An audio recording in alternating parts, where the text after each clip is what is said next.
54 বছরের যেই বাংলাদেশের রাজনীতি, সেই রাজনীতি পরিবর্তনের জন্যই আমাদের গণ অধিকার পরিষদের উত্থান হয়েছে। আমরা গণ অধিকার পরিষদ গণতন্ত্র, ন্যায় বিচার, অধিকার এবং জাতীয় স্বার্থ রক্ষার্থে আমরা কাজ করছি। আপনারা জানেন যে এই স্বাধীনতার পরে এই মতলব উত্তর দক্ষিণে অনেকেই এমপি মনোনীত হয়েছেন, কিন্তু আমরা যেই প্রত্যাশা করেছি সেই প্রত্যাশা অনুযায়ী কিন্তু আমরা সুফল ভোগ করতে পারিনি। আমরা গণ অধিকার পরিষদের পক্ষ থেকে এই আসন্ন জাতীয় সংসদ নির্বাচনে যিনি মনোনয়ন নিয়ে আসবেন তার হয়ে আমরা গণ অধিকার পরিষদ সহ মতলব উত্তর দক্ষিণের সকল জনগণ একসাথে কাজ করব এবং আমাদের গণ অধিকার পরিষদের প্রার্থী ট্রাক মার্কাকে আমরা জিতিয়ে আনব। তাহলে কি সুবিধা হবে? তাহলে আমরা ঢাকা থেকে মতলব থেকে চাঁদপুর, যেই আমাদের মানে হচ্ছে জল এবং স্থল পথ, এই পথের যাতে খুব কম সময়ে আমরা সহজে চাঁদপুর এবং ঢাকা যাতায়াত করতে পারি সেই ব্যবস্থা করব। আপনারা দেখেছেন গত বছর এই যে এসএসসি পরীক্ষায় সবচেয়ে বাজে রেজাল্ট করেছে। আমরা এই শিক্ষা নিয়ে কাজ করব।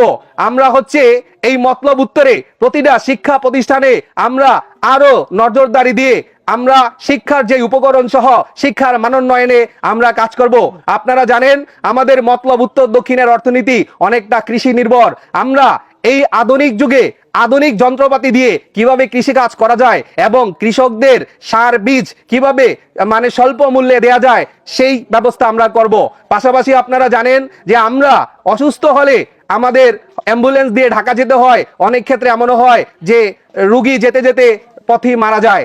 আমরা এই মতলবের প্রতিটি ইউনিয়নে আমরা একটি করে স্বাস্থ্য সেবা কেন্দ্র বা ক্লিনিক তৈরি করব এবং মতলব উত্তর দক্ষিণে আমরা একটা মেডিকেল কলেজ স্থাপন করব।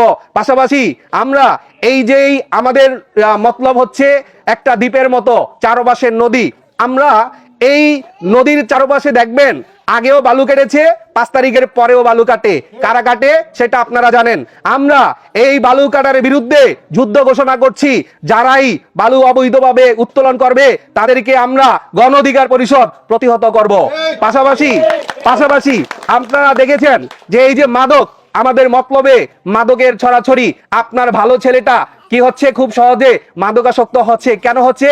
কারণ আমাদের আশেপাশে অনেক জায়গায় এই মাদকের ব্যবসা চলে। কারা করে সেটা আপনারা ভালো জানেন। যারা করে তাদেরকে আপনাদের বয়কট করতে হবে।